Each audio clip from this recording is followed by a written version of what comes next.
Irmãos, eu tenho uma palavra para compartilhar com vocês hoje, um prego bem batido, uma palavra rápida. Vou pregar 15 minutos. Domingo que vem o Léo vai pregar 1h30. Hoje eu vou pregar só 15 minutos. Um prego bem batido. Eu tenho uma palavra para compartilhar com vocês. Com base na história de Elias. Abra sua Bíblia, nós vamos ler juntos, primeiro livro de Reis, capítulo 17. Eu vou falar sobre 3 coisas que Elias aprendeu sobre Deus. 3 coisas que Elias aprendeu sobre Deus. Texto como base para essa ministração, primeiro livro de Reis, capítulo 17. A gente vai ler alguns versículos a partir do versículo 1. Livro de Reis, capítulo 17, encontre aí esse texto bíblico.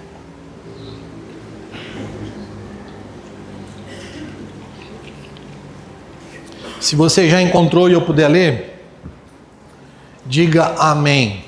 Amém.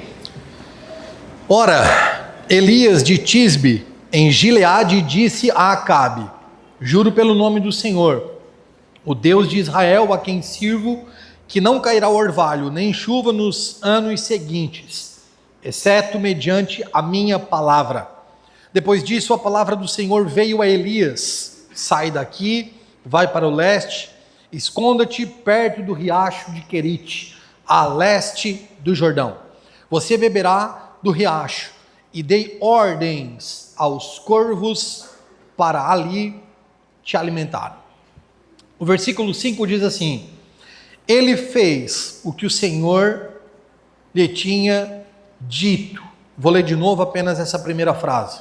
Ele fez o que o Senhor lhe tinha dito. Ok? Olhe para cá, por favor. Rapidamente, uma breve introdução com um pouco de contexto histórico desse texto. É fundamental ter como ponto de partida para entender a história de Elias, Salomão, rei de Israel. Salomão, depois que ele morre, o filho de Davi, conhecido de todos nós, depois que Salomão morreu, o reino de Israel se dividiu em 2 reinos. Se formaram então o reino de Judá, composto pela tribo de Judá e a tribo de Benjamim, e se formou um segundo reino que continuou com o nome Israel, composto pelas 10 outras tribos de Israel. A história dessa divisão, ela acontece por volta de 930 anos antes de Jesus. E exatamente 60 anos depois que Israel estava com o reino já dividido, 60 anos depois dessa divisão, o povo estava mergulhado em profunda idolatria e desobediência ao Senhor. 60 anos depois que o reino se dividiu, o povo estava completamente corrompido espiritualmente, tinha virado as costas para o Senhor, especialmente o reino do norte, com o nome de Israel, composto por aquelas 10 tribos, as tribos de Israel.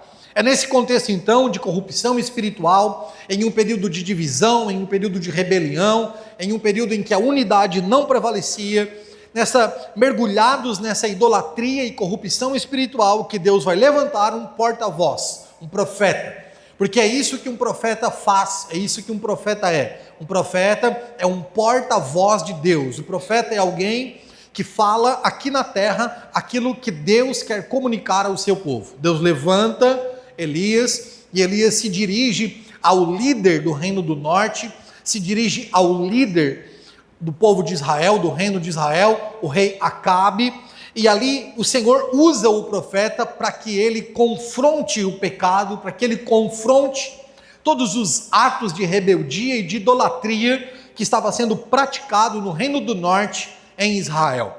Interessante que Elias é um improvável, porque ele vem de uma região de onde não se tinha tantas pessoas com notoriedade nessa época.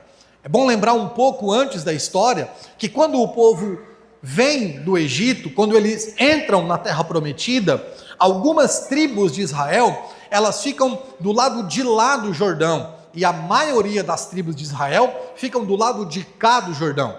A nação de Israel, ela é marcada, ou ela é dividida exatamente pelo Rio Jordão, que nessa época passava bem no meio de Israel. Algumas tribos que ficaram do lado de lá desse rio foram tribos que não tiveram destaque, foram tribos que não tiveram notoriedade, foram tribos que ninguém com grande relevância apareceu na história e no cenário de Israel. Mas é exatamente nesse contexto de rebelião, de pecado, de idolatria, que dessa região pouco provável, Deus levanta um homem pouco provável, e ele vem até o outro lado do Jordão, visita o rei com uma palavra de Deus. Certamente o rei Acabe pensou que, assim como todos os outros profetas que vinham até ele com uma palavra de massagem de ego, assim como todos os outros profetas que vinham até o rei Acabe com uma palavra de conforto, de ânimo e de aprovação, ele pensou, certamente esse cara que não tem notoriedade, que vem lá do outro lado do rio, ele com certeza vem também com uma palavra que vai massagear o meu ego e vai aprovar a minha conduta. Ele não imaginava que Elias tinha uma palavra completamente de confronto acerca dos atos pecaminosos que estavam acontecendo em Israel. Elias surge então nesse cenário com a voz de Deus, sendo a boca de Deus aqui nessa terra, e ali surge ou inicia a história daquele que vai ser considerado para todo o resto da história o maior de todos os profetas de Israel. A maior referência de profeta sempre foi e sempre será Elias, considerado o leão dos profetas. Uma história de confronto, uma história de muita coragem para dizer o que Deus manda, uma história sobre um homem improvável que é levantado por Deus, uma história sobre escolhas soberanas de Deus, que quando quer levantar uma pessoa, não está aí se a pessoa vem de um lugar importante, de uma família importante, uma história sobre um homem que é levantado, mesmo vivendo a maior parte da sua vida em grande anonimato, mas quando Deus quer levantar, quando Deus quer usar, quando Deus quer fazer alguém ser relevante na sua terra, Deus levanta as pessoas conforme a sua vontade. Porém, irmãos, essa história não quer ensinar sobre Elias, o profeta. Essa história não quer ensinar sobre o homem chamado, levantado. Essa história não quer falar de Acabe. Na verdade, a história de Elias quer ensinar sobre o próprio Deus. E ao longo da trajetória desse profeta, por mais que se tenham informações importantes e relevantes sobre ele, sobre Acabe, sobre muitos outros personagens, mas o foco central da história é revelar algumas coisas sobre Deus, algumas coisas que Elias aprendeu sobre Deus e que eu quero compartilhar com vocês, pelo menos 3 delas. E a primeira coisa que a história de Elias ensina sobre Deus é que quando a gente se submete à vontade dele, isso não traz nenhuma garantia de exaltação. Não é porque a gente se decide obedecer a Deus, que Deus então nos exaltará e nos fará a pessoa mais importante do lugar onde a gente mora, da família que a gente faz parte, da igreja que a gente congrega, da empresa que a gente trabalha, do bairro que a gente mora, da cidade. Não, não, não. A história de Elias mostra que este Deus ensina para o seu povo que quando a gente faz a vontade dele, nem sempre a gente será exaltado. Não é porque a gente faz a vontade de Deus que a gente vai ser o cabeça e não a cauda. Confessa para mim se você já não ouviu uma frase dessa solta no meio de uma pregação. Deus não te chamou para ser cauda, mas Deus te chamou para ser cabeça. Confesse que você já ouviu isso, perdido uma frase dessa no meio de uma pregação. Mas a história de Elias está aqui para mostrar que mesmo quando a gente se submete à vontade de Deus, isso não significa que nós seremos exaltados. A verdade é que Elias estava bem de boa na casa dele, na família dele, na vida dele, vivendo a vida dele de boa, e Deus diz para ele: sai daí, atravessa o rio, vai lá no palácio de Acabe, bota o dedo na cara dele, fala a verdade que eu estou mandando para ele, fala para ele tudo que eu penso a respeito dele, das condutas dele, da idolatria dele, do pecado do povo, e eu vou te colocar lá no palácio para falar a minha palavra. E Elias então sai da sua casa, sai da sua região, atravessa o rio, chega no palácio, é bem recebido, vai no gabinete do rei, fala a palavra de Deus ao rei, e a sensação em Elias é: estou cumprindo a vontade de Deus. E aí Deus pega Elias e fala assim: agora que tu fez a minha vontade, cala a boca e vai te esconder na beira do riacho de Querite. Fica quietinho agora que tu fez a minha vontade, pega tuas trouxinhas, como dizia meu pai, pega teus trapinhos e vai para um lugar chamado Ribeiro de Querite, e lá não vai ter nada para tu comer, e a hora que eu sentir vontade, a hora que eu, Deus, tiver com vontade, mas é só na hora que eu tiver com vontade, eu vou mandar uma espécie de urubu. Na nossa Bíblia em português, do hebraico para o português foi traduzido como corvo, mas no original hebraico esse animal é uma espécie de urubu. Deus disse assim: a hora que eu tiver com vontade, não é quando tu quiser não, eu vou mandar esse bicho pegar o resto de alguma carne que ele encontrar por aí na natureza, e vou mandar ele levar um pedacinho para ti, e tu vai comer do pedacinho de carne que esse animal levar para ti. E vou beber o quê? Vai beber a água do próprio Ribeiro de Querite. O problema é que o texto está claramente chamando isso de ribeiro. A Bíblia não está chamando de rio.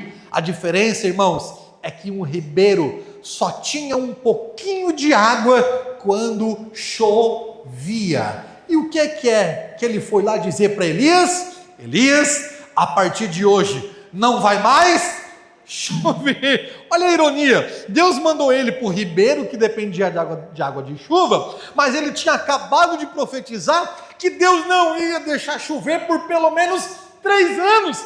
Então ele, com fome, tem que esperar um animal carnívoro trazer um pedaço de resto de animal morto para ele dar conta de comer, e ele vai tomar aquela água barrenta daquele ribeiro que está se secando porque acabou a chuva. Meu irmão, escute uma coisa que Deus te trouxe aqui para te dizer: fazer a vontade de Deus nem sempre nos exalta, mas fazer a vontade de Deus sempre nos coloca no tamanho certo que Deus quer que a gente fique. Sabe o que é o mais interessante dessa história toda? É que a palavra Querite, que é o lugar onde ele foi habitar, significa cortar a parte excedente. Olha como isso aqui é maravilhoso. Deus está dizendo para o profeta: agora que tu fez a minha vontade, agora que tu me obedeceu, tu vai lá para o ribeiro de Querite, aonde lá eu vou te colocar no tamanho que eu quero que tu fique.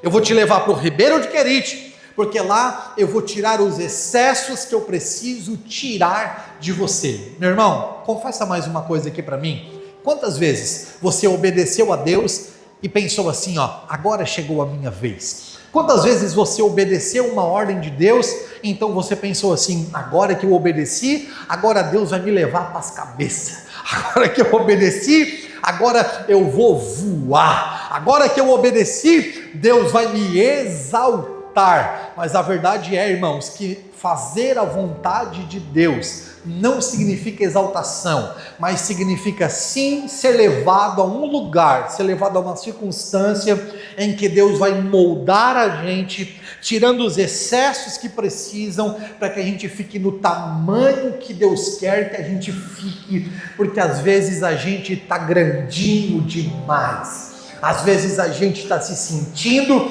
maior do que realmente é. Às vezes a gente está com o peito todo empoladinho, achando que é alguma coisa e Deus então pega a gente, leva para o Ribeiro de Querite, para que Deus nos molde e tire os excessos daquilo que está atrapalhando a gente ser mais parecido com Jesus. Sabe por que você não vive uma exaltação? Sabe por que você não vive esse glamour? Sabe por que você não vive essa estação? Oh, irmão, eu estou com uma, assim, oh Jesus amado, eu estou com uma gana dessa palavra. Aí é uma estação que está chegando. Meu irmão, se tem uma estação que está te esperando, é a estação do Querite, em que Deus vai te levar para lá, para tirar os excessos da sua vida e te colocar no tamanho que é para você ficar. Deus vai tirar o teu ego, Deus vai tirar o teu orgulho, Deus nos leva para o Querite, para nos moer, para nos moldar. Deus nos leva para Querite, para tirar todo o excesso de arrogância, de vaidade, de egolatria. É lá no Querite, irmãos, que Deus faz a gente ser mais parecidos com Jesus. Essa palavra me lembra de uma época da minha vida muito importante, e ao longo dessa ministração eu quero contar algumas coisas dessa época da minha vida, que nos últimos dias Deus tem trazido à minha memória, de uma época, em meados de 2010 e 2012, em que eu fui morar em São Paulo. Eu, irmãos, tive uma boa criação, uma boa educação, meu pai tinha um bom trabalho, meu pai era um dos oficiais de justiça aqui do nosso município, trabalhava no fórum como oficial de justiça, tinha um bom salário, então vivi uma infância, principalmente uma adolescência e juventude, tendo tudo do bom e do melhor, longe de ser rico, longe de riqueza, mas realmente muito confortavelmente devido ao emprego que meu pai tinha. Isso fez eu crescer um jovem soberbo, fez eu crescer um jovem arrogante, fez eu crescer um jovem cheio de exaltação, achando muitas vezes que era mais do que algumas pessoas. Quando eu me converti, me entreguei ao Senhor, foi uma área da minha vida que eu tive muita dificuldade, porque sabia que precisava melhorar nisso, embora relutasse muito, principalmente porque na minha adolescência, na minha juventude, já comecei a pregar nas igrejas, pregar nos congressos, então a minha foto aparecia nos cartazes, a minha foto aparecia nos eventos das igrejas aqui da região, comecei a viajar, comecei a ir para outros estados pregar, comecei a andar de avião, receber convite para ministrar em congressos em outros estados do nosso país, e tudo aquilo foi cada vez mais me envaidecendo, cada vez mais me deixando orgulhoso, e eu era o tipo de pessoa, irmãos, que nunca pedia ajuda para ninguém, nunca aceitava ser ajudado por ninguém, era uma ofensa para mim oferecer uma ajuda, para mim, irmãos, você dizia assim, quer que eu te ajude nisso aqui? Eu me sentia ofendido com isso, até que então o Senhor, em meados de 2010, me pegou e me levou para São Paulo. Lá em São Paulo eu fui com uma proposta de um emprego para trabalhar no Banco Bradesco, aonde me iludiram e eu caí no conto do vigário. Eu que me achava tão inteligente, eu que me achava tão espertinho, caí na lorota do cara, de um gerente do Bradesco, e fui para São Paulo. Cheguei lá, não era nada daquilo que me prometeram. Caí numa favela, na cidade de Diadema, aonde morei, numa favela terrível, comandada pelo tráfico, uma favela realmente no perfil daquilo que você vê em filme, televisão, morando de favor por 3 meses, não conseguia um lugar para morar, não conseguia alugar nada, até que o cara, dono da casa onde eu morava, disse, olha, minha família não te quer mais aqui, e tu tem que arrumar um lugar para tu ir. Eu desesperado, irmão, disse, eu vou dar o meu jeito, capaz que eu ia pedir ajuda para alguém, capaz que eu ia me humilhar para ele, capaz que eu ia falar com a família dele e pedir para ficar lá mais 1 mês ou 2, claro que não, na mesma hora, já arrumei minhas coisinhas e disse, vou arrumar um lugar para me ficar. Então eu, orgulhoso e arrogante, fui parar em um sobradinho, um predinho, fininho, estreitinho, naquela região onde fui morar, os terrenos tinham 3 metros de largura, então as casas eram tudo empilhadas, uma por cima da outra, e eu aluguei 2 cômodos, lá em cima daquele sobradinho, um amarelo, irmão, um amarelão, que até hoje eu odeio a cor amarela, eu não suporto ver a cor amarela, era um amarelo chamativo, e lá estava eu naquele sobrado. não tinha dinheiro para comprar uma lata de tinta para pintar de branco, não tinha dinheiro para comprar um prato. A dona velhinha, dona do sobrado que morava embaixo, me ofereceu um prato, me ofereceu um garfo e tinha uma faca velha já que alguém tinha esquecido, alguém que morou lá antes de mim, era o que eu tinha. Eu não tinha um colchão também para mim dormir. E nessa época, para minha alegria, eu já estava namorando com a Thalita, porque a Thalita é lá de São Paulo. A minha sogra, abençoada minha sogra, disse: eu vou te dar um colchãozinho para ti. Ela me deu um colchão, eu levei o colchão para o sobradinho. O problema é que aquele sobrado, ele tinha problema com as calhas, e todas as vezes que chovia, a água infiltrava pela calha, e a casa virava, aqueles 2 cômodos, virava uma piscina, molhava o colchão, e eu tinha que dormir em cima do colchão molhado.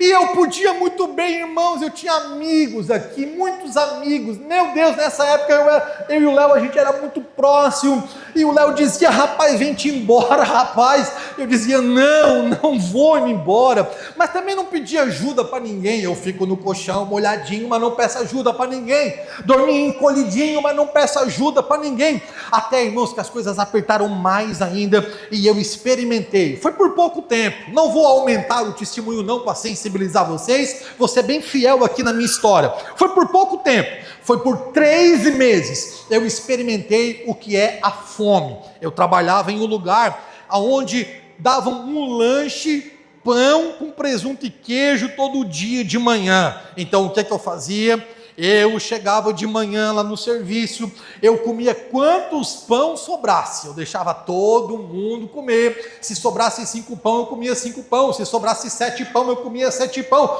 Parece o Daniel nos entrever aqui da igreja.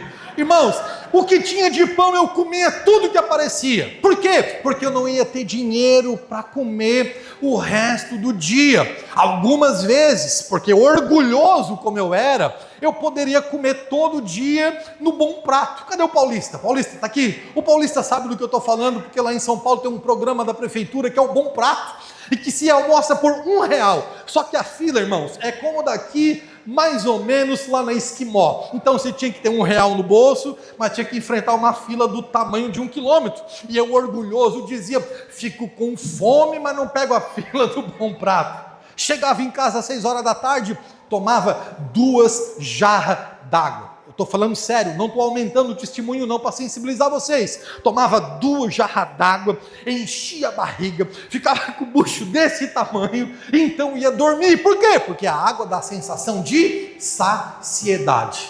Até que chegou, irmãos, as coisas foi se afunilando tanto, eu não aguentava mais. Oh, meu irmão, quando sobrava um R$10, o que eu fazia? Comprava calabresa, porque calabresa era baratinho. Então eu comia calabresa com pão, calabresa com macarrão, calabresa com arroz, calabresa com tudo, só comia calabresa. Meu Deus do céu, as coisas, irmãos, cada vez se afunilando mais, e eu não aguentava mais dormir no colchão molhado. Até que chegou um dia que não sei como, sinceramente não sei como, os jovens da igreja que eu congregava ficaram sabendo que eu dormia num colchãozinho molhado, e um moço chamado Erasmo, um jovem lá da mocidade, veio até mim e disse: Juninho, eu e o fulano, não lembro o nome do outro rapaz, vamos comprar uma cama para ti, para tu não dormir mais no colchão molhado, que fica molhando quando chove na tua casa. Quando ele disse: vamos comprar para ti, irmãos, por dentro a minha alma gritou: não! Por dentro a minha alma gritou: o quê? Eu me submeter a 2 marmanjos comprar cama para mim? Não! Mas quando eu fui dizer não, a minha boca disse: tá bom, eu aceito. Ali começou um processo na minha vida, em que o Senhor foi me moendo, em que o Senhor foi me moldando, e o Senhor foi tirando as partes que excediam. O Senhor foi tirando os excessos. A palavra querite significa tirar o excesso. Quando Elias vai para o querite, Deus está dizendo: tu fez minha vontade, tu me obedeceu, tu é profeta, tu é um profeta de verdade, tu falou a verdade, mas tu ainda tem excessos que eu preciso tirar na tua vida. Então o Senhor foi me moldando, o Senhor foi me moendo. E eu não estou bem curado ainda não, tá, irmão? Ainda tenho muito que melhorar, mas tenho aprendido que vale a pena fazer a vontade de Deus e mesmo assim se submeter ao querite, porque fazer a sua vontade nem sempre vai me exaltar, mas sempre vai me colocar no tamanho que Ele quer que eu fique. Receba essa palavra nessa noite. Você está passando pelo que você está passando, porque Deus está te colocando para ficar no tamanho certo que Ele quer que você fique. As faltas, as perdas, as frustrações, as decepções, as angústias, as dores, os choros, as lágrimas, é Deus tirando o que é de excesso na sua vida, e Deus vai te fazer ficar no tamanho certo, diz o Senhor, para você aqui nessa noite.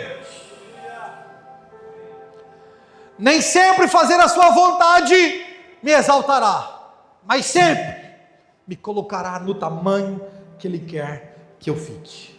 Eu não sei qual é o excesso que tem na sua vida, eu não sei o que Ele precisa retirar de você, mas o querite está te esperando. Deus vai te pegar pela mão, e Deus pode até te fazer passar pelo palácio, mas a tua geografia final não vai ser o palácio, a tua geografia final será à beira de um rio com águas sujas, esperando a provisão dos animais, para Deus te mostrar que é mais importante você ser quem Ele quer que você seja, do que a posição que os homens te ofereçam para ocupar.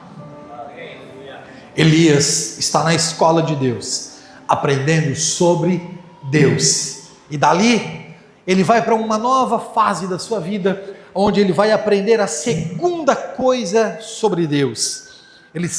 Nós estamos agora no capítulo 18 do livro de 1 Reis, onde Elias vai ir até o Monte Carmelo e vai desafiar todos os profetas de Baal e os profetas de Azerá.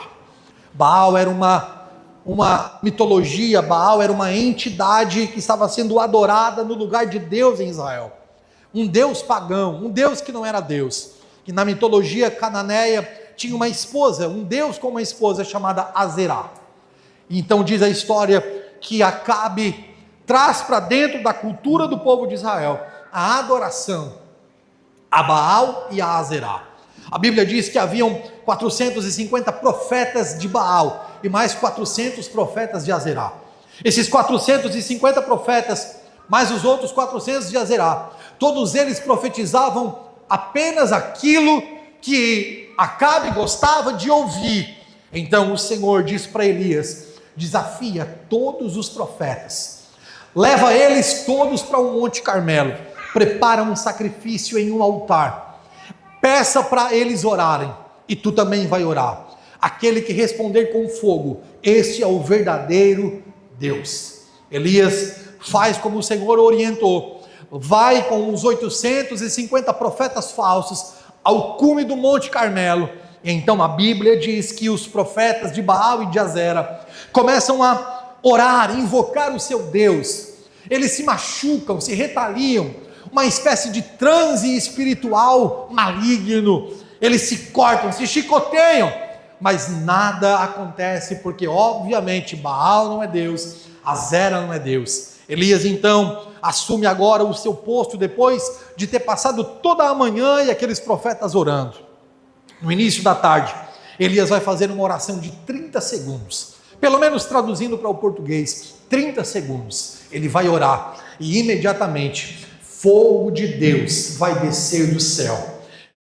Agora você escuta do pastor dessa igreja dizer a você que mesmo quando você faz a vontade de Deus, isso não trará a aprovação unânime das pessoas, porque no meio daquela gentarada dizendo só o Senhor é Deus, só o Senhor é Deus, tinha uma mulher chamada Jezabel, que disse: Elias, eu vou te matar, eu não gostei do que tu fez, e tu tá na minha esquerda, vou te matar. Sabe o que Elias faz, irmãos? Elias vai fugir, Elias vai se esconder, e quando Elias está lá escondido, quando Elias está lá no Horebe, agora já estamos no capítulo 19, Elias vai dizer ao Senhor: só eu fiquei,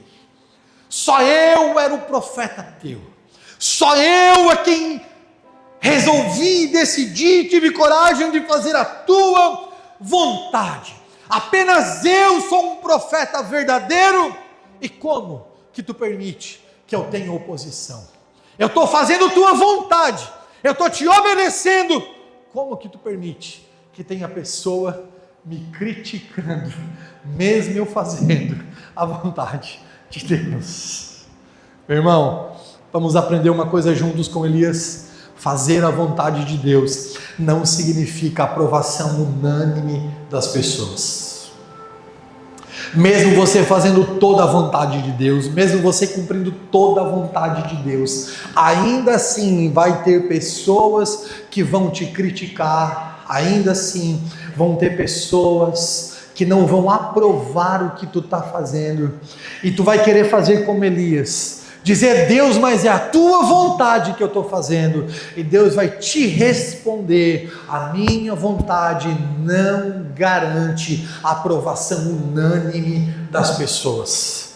Eu só conheço uma classe de pessoa, irmão, que tem a aprovação de todo mundo. Sabe quem é? Aqueles que não fazem nada, aqueles que são medíocres na sua vida.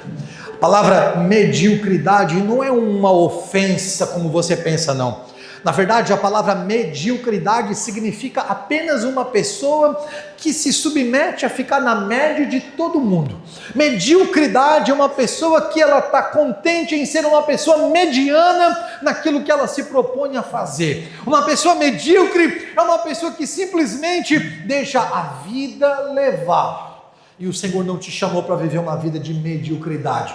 O Senhor te chamou para fazer algo relevante. Mas mesmo fazendo algo relevante, isso não significa que todo mundo vai bater palma, não significa que todo mundo vai te dar tapinha nas costas. E aprendo na prática, na minha vida ministerial, que mesmo quem me dá tapinha nas costas, também me critica pelas mesmas costas. Aprenda uma coisa: se você não quer receber crítica, não faça nada. Não quer receber crítica? Não se mexa. Não quer receber crítica? Fique paradinho e paradinha onde você está. Mas saiba de uma coisa: se você quiser viver o extraordinário de Deus, você vai ter que arriscar, você vai ter que sair da mediocridade. E foi exatamente por causa dessa postura que nós temos as maiores e mais belas histórias dos evangelhos que narram a vida de Jesus. Pessoas, irmãos, que não aceitaram ficar na mediocridade e disseram: mesmo que eu venha a ser criticado e criticada, eu vou arriscar fazer alguma coisa. É o caso, por exemplo, da mulher do fluxo de sangue. Não bastava ser uma mulher, porque mulher não podia ter acesso a um líder religioso. Ela, além de ser mulher e Jesus ser um líder religioso, ela ainda tinha um fluxo de sangue, o que colocava ela socialmente em posição de uma pessoa impura. Ela então podia ficar parada, quietinha, sem se mexer, na mediocridade, sangrando até morrer, porque tinha uma hemorragia, que já tinha gastado todo o dinheiro dela com os médicos, e os médicos não resolviam, nada resolvia, nada fazia aquele sangramento parar. Ela é uma mulher, Jesus é um líder religioso, ela tem um sangramento, ela é impura socialmente, mas mesmo assim, apesar das críticas, ela vai e toca em Jesus. É o caso de Jairo, que não aceita ficar onde está, e ele diz: eu vou buscar um milagre pela minha filha. E quando ele chega em Jesus, alguém diz para ele: a tua menina já morreu, não incomodes mais o mestre. Ele poderia ter ficado parado com a crítica, mas ele diz: Jesus, tem misericórdia de mim. E por causa disso, ele não fez o velório da filha dele, porque não ficou paralisado com as críticas. Bartimeu, disseram para ele: para de gritar, porque Jesus não vai te ouvir. Mas apesar das críticas, Bartimeu continuou gritando, e ele pôde dizer para os filhos, para os netos, como é lindo ver a luz do dia, como é lindo ver o sol, como é lindo ver as árvores, como é lindo ver a natureza, porque ele não ficou paralisado com as críticas. Na verdade, irmãos, muitos de nós estão fazendo, sabe como? Estamos fazendo como aqueles homens que receberam talentos de Deus. Uns receberam 5 talentos, multiplicaram 5 e tiveram 10 talentos. Outro recebeu 2, multiplicou e apresentou ao Senhor 4 talentos. Mas teve um que recebeu apenas 1 talento. E a Bíblia diz que ele, por causa do medo da crítica, porque não queria correr o risco de não ter a aprovação unânime das pessoas, diz a Bíblia que ele escondeu o seu talento. E quando ele se encontrou com o seu Senhor disse: tu podia ter arriscado para multiplicar o talento que eu te deu, mas como tu ficou com medo da crítica, como tu ficou com medo da aprovação total das pessoas, agora até o que tu tem vai ser tirado de ti. Meu irmão, Deus te trouxe aqui para você ouvir essa palavra. Não pare por causa da crítica das pessoas acerca do que tu está fazendo. Continue fazendo apesar das críticas. Eu lembro de uma época que uma pessoa chegou para mim, no início do nosso ministério, as coisas estavam começando, a igreja começando a crescer. Alguém falou para mim assim: rapaz, sabe qual que é a verdade? Falou para mim, não foi por recado não, ele era bem corajoso, bem audacioso. Ele falou olhando no meu olho, na verdade até é bom quando é assim, dessa forma, né? Ele olhou no meu olho e disse: sabe qual que é a verdade? A igreja vai esvaziar, vai ficar só tu e a Thalita na igreja. Meu irmão, a igreja não esvaziou, a igreja não vai esvaziar, as críticas não vão me paralisar. O Senhor está dizendo: se mova apesar das críticas, continue apesar das críticas. E eu tenho uma palavra muito específica para alguém aqui nessa noite. Deus está falando com alguém, eu não sei quem é, mas o Senhor sabe, e você também vai entender no seu espírito que essa palavra é para você. Deus está chamando alguém para realizar um trabalho na internet, e você está dizendo: eu tenho vergonha de falar, eu tenho vergonha de aparecer, mas Deus está dizendo: através do teu conteúdo, Deus vai abençoar muitas famílias. Mas faça apesar da crítica das pessoas, porque Jezabel, o espírito de Jezabel, sempre vai achar alguma forma para te criticar, independente se tu fizer bem feito ou não. O espírito de Jezabel é criticar, mas o espírito de Deus em nós é o espírito de realizar aquilo que Deus nos chamou para fazer. Elias achou que por causa que fez a vontade de Deus e orou e o fogo caiu, a aprovação ia ser unânime. E Deus está dizendo: fazer a minha vontade não garante a aprovação de todas as pessoas. Enquanto você esperar a aprovação de todo mundo, você não vai viver o que Deus tem para você. Mas quando você contar com a aprovação de quem mais importa, que é o teu Deus, você vai ver Deus fazer coisas extraordinárias na sua vida. Quem recebe essa palavra nessa noite?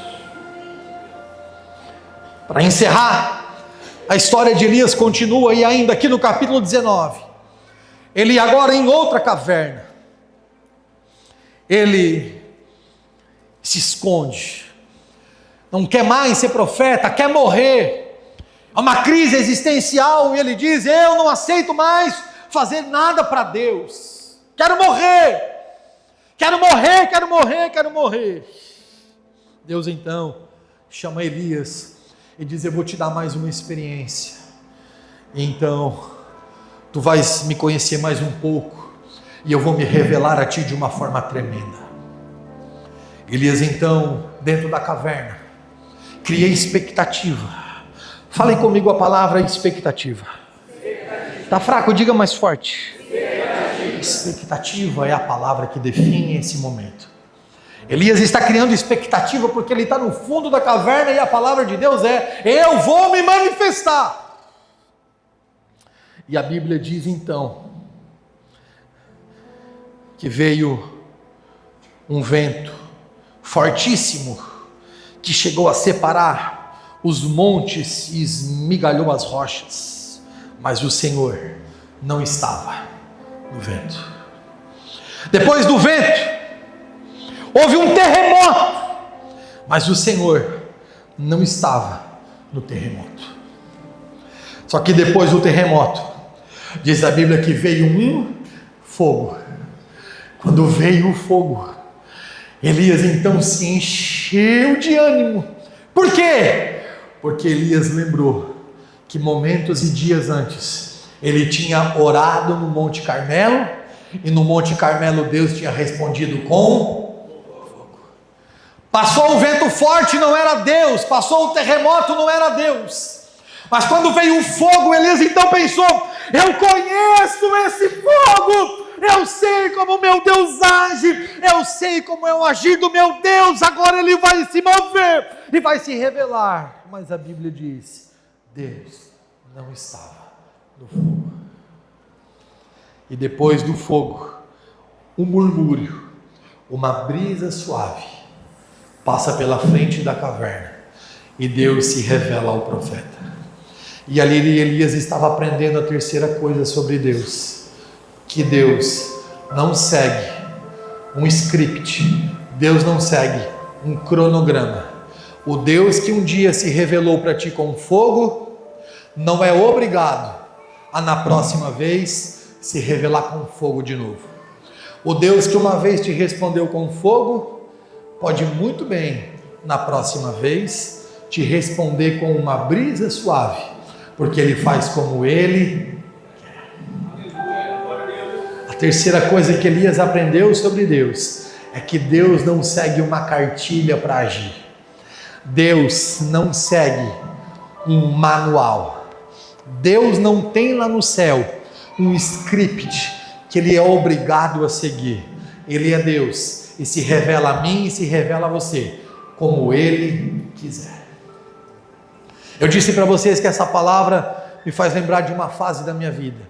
E nessa mesma fase da minha vida, eu tive um episódio que me ensinou exatamente essa lição. De um outro modo, mas Deus me ensinou naquela experiência que eu vivi, que a gente às vezes espera que Deus faça as coisas de uma forma, mas Deus faz de uma forma completamente diferente. Eu estava ainda nessa fase da prova, e meu carro estragou o motor de arranque. Então, um dia passou, eu disse: amanhã eu não vou conseguir consertar, mas semana que vem eu recebo o meu pagamentinho, e eu pago o meu aluguelzinho do meu sobradinho pintado de amarelo que entra água, e o que sobrar do trocadinho eu vou numa autoelétrica e eu mando arrumar um motor de arranque. Só que quando eu recebi o meu pagamentinho, um imprevistozinho aconteceu, e eu não conseguia arrumar o motor de arranque do meu carro velho. Então eu comecei a ter que deixar o carro toda a vida numa descidinha para fazer pegar no tranco. Se passou uma semana e o carro estava numa descidinha, porque como a ignição não funcionava, eu soltava na banguela, fazia pegar no tranco e o carro pegava. Passou 2 semanas, 3 semanas, no outro mês, agora sobra o dinheirinho, mas não sobrou um dinheirinho, e eu fiquei mais um mês com o carro fazendo pegar no tranco. Quando passou um mês, eu comecei então a orar. Eu pregava já, viajava pelo Brasil, pregava em congressos. Eu comecei a dizer: Senhor, como que pode? Eu sou um pregador. Como que o Senhor não provê? Na época era R$200, me lembro certinho. Como que o Senhor não me provê R$200 para eu arrumar o arranque desse carro? E eu comecei a dizer: Senhor, Tu vai colocar... E eu dando ordem para Deus. Eu disse: Senhor, Tu vai colocar no coração de algum pastor, de alguma igreja desse Brasil que eu já preguei, e esse pastor vai me ligar e vai pedir minha conta, e vai dizer: estou te depositando R$200, e eu vou dizer: amém, pastor, e vou arrumar meu carro. Passou os dias e pastor nenhum me ligou. Então eu disse: Senhor, então Tu vai colocar no coração de algum empresário, e o Senhor vai fazer algum empresário pedir o número da minha conta, ou então em alguma igreja que eu estiver pregando, o empresário vai me dar uma oferta de R$200, e eu vou arrumar meu carro. Passaram-se os dias, e nenhum empresário me deu oferta nenhuma.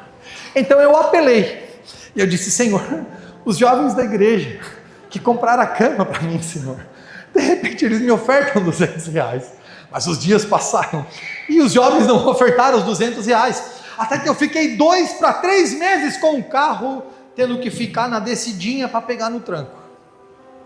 No terceiro mês, sobrou R$ 200 exato no meu pagamento. Peguei o carro, irmãos, e disse: estou indo para casa. Eu trabalhava na cidade de Mauá, no ABC Paulista. Morava em São Bernardo do Campo. Eu disse: estou saindo de Mauá, então eu vou passar na elétrica, na tal avenida, eu vou encostar meu carro e vou arrumar meu carro. Só que quando eu estava na rua da elétrica, pertinho já de casa, eu disse: poxa, estou 2 meses e pouco fazendo o carro pegar no tranco, eu vou para casa descansar e amanhã de manhã eu faço o carro pegar no tranco de novo e venho para a oficina. Assim eu fiz, não parei na oficina, com 200 pila no bolso, podendo arrumar o carro. Cheguei em casa naquele dia, fui descansar, enchi a barriga d'água de água. Só que eu tinha uma vigília para pregar à noite. À meia-noite eu tinha que estar naquela igreja para pregar. Botei meu terno, botei minha gravata, fui na casa da Thalita, pegar a ela e a mãe dela para ir comigo, porque nosso namoro, irmãos, fala ou não fala? É um namoro diferente dos namoros dessa época de hoje. A gente não podia andar de carro sozinho. Tinha que ter o pai e a mãe dela ou algum amigo da igreja, tinha que estar junto. Então, se eu ia na vigília com a Thalita, a mãe dela tinha que ir junto para a vigília. E assim eu fiz. Me arrumei, botei meu terno, minha gravatinha, peguei minha Bíblia, botei no carro, fiz o carrinho pegar no tranco. Quando eu cheguei na frente da casa da Thalita, eu pensei: claro que eu não vou desligar o carro, já vou esperar ela com o carro ligado. E assim eu fiz, cheguei na frente da casa da Thalita, que também era uma descidinha. E então, irmãos, eu olhei para o portão. Quando eu olhei para o portão, a Thalita já estava com a chave no portão.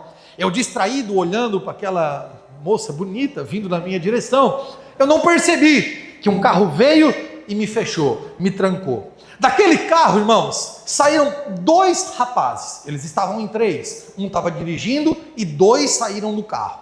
Um deles veio com uma arma preta, desse tamanho, botou na minha cabeça. Eu sei o que é sentir o gelo do ferro de um revólver na testa. Eu passei por isso. Ele colocou o revólver na minha testa, cheio de malandragem, cheio de gíria. Ele disse: sai do carro e não reage. Eu levantei a mão, saí do carro. O outro que estava com ele abriu a porta de trás do meu carro e me empurrou para dentro. Quando eu estava entrando para dentro do carro, eu disse: cara, eu estou indo pregar, estou indo para a igreja, deixa eu ficar. Aquele rapaz que estava com a arma em mim, irmãos, ele ficou sem graça. Eu acho que aquele rapaz era filho de crente. Quando eu falei: estou indo para a igreja, ele ficou sem graça. Tirou a arma de mim e disse: deixa o rapaz, deixa o rapaz. Eu aproveitei a brecha, eles entraram para dentro do carro, eu corri para dentro do portão, eles entraram no carro para levar o carro. Quando eles foram levar o carro,